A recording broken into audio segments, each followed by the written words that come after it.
تو حضور نے ایک مرتبہ پوچھا صحابہ سے اتدرون من المفلس، تم جانتے ہو مفلس کون ہوتا ہے؟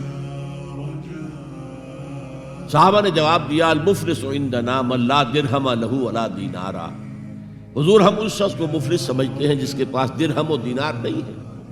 ہم کہیں گے روپیہ پیسہ نہیں ہے، فرمایا نہیں،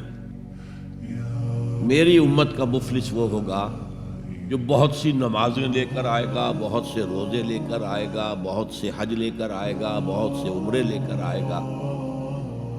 لیکن اس کے ساتھ ہی قد شتم ھذا، فلاں شخص کو گالی دی تھی، وَأَكَلَ مَالَ ھذا، فلاں شخص کا مال کھا لیا تھا، فلاں شخص پر تہمت لگائی تھی۔ اب وہ سارے دعوے دار آ جائیں گے اللہ اس نے میرے ساتھ یہ کیا، ٹھیک ہے بھائی اس کی نمازیں تم لے جاؤ، اور تو کچھ ہے نہیں،